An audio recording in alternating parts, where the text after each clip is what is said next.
بسم اللہ الرحمن الرحیم۔ السلام علیکم دوستو، میں آج آپ سے ایک ایسی دکھ درد بڑی عورت کا قصہ سناؤں گا جسے سن کر آپ بھی کانپ اٹھیں گے۔ ابو الحسن سراج رحمۃ اللہ کہتے ہیں کہ میں ایک مرتبہ حج کو گیا۔ میں طواف کر رہا تھا، میری نگاہ ایک ایسی حسین عورت پر پڑی جس کے چہرے کا حسن چمک رہا تھا۔ میں نے کہا، واللہ ایسی حسین عورت میں نے آج تک نہیں دیکھی۔ یہ اس کے چہرہ کی ساری رونق اس وجہ سے ہے کہ اس کو کبھی کوئی رنج و غم نہیں پہنچا۔ اس نے میری یہ بات سن لی، کہنے لگی، تم نے کیا کہا؟ میں غموں میں جکڑی ہوئی ہوں اور میرا دل فکروں سے اور آفتوں سے زخمی ہے، اور کوئی بھی میرے غموں میں میرا شریک نہیں رہا۔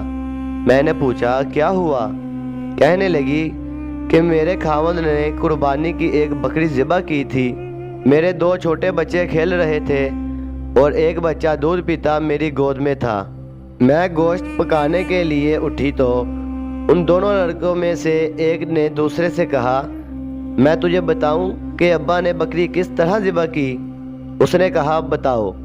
تو اس نے چھوٹے بھائی کو الٹا لٹکا کر بکری کی طرح ذبح کر دیا۔ پھر وہ اس کو ذبح کر کے ڈر کے مارے بھاگ گیا اور پہاڑ پر چڑھ گیا۔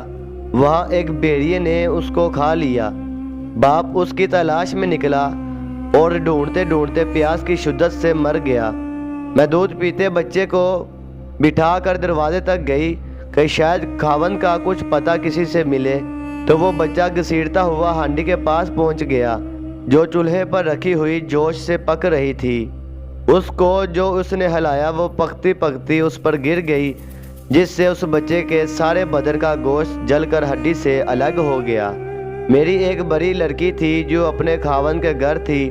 اس کو جب اس سارے قصے کی خبر پہنچی تو وہ خبر سن کر زمین پر گر گئی۔ اس میں اس کی بھی موت مقدر تھی، وہ بھی مر گئی۔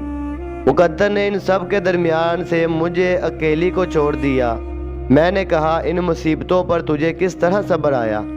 وہ کہنے لگی کہ جو شخص صبر اور بے صبری میں الگ الگ غور کرے گا وہ ان کے درمیان بہت بعون بیعت پائے گا۔ صبر کا انجام محمود ہے اور بے صبری پر کوئی اجر نہیں ملتا۔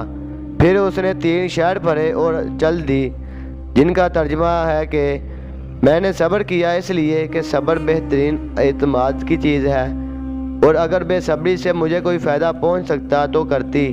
میں نے ایسی مصیبتوں پر صبر کیا، اگر وہ مصیبتیں سخت پہاڑوں پر پڑتی تو وہ پہاڑ بھی ٹکڑے ٹکڑے ہو جاتے۔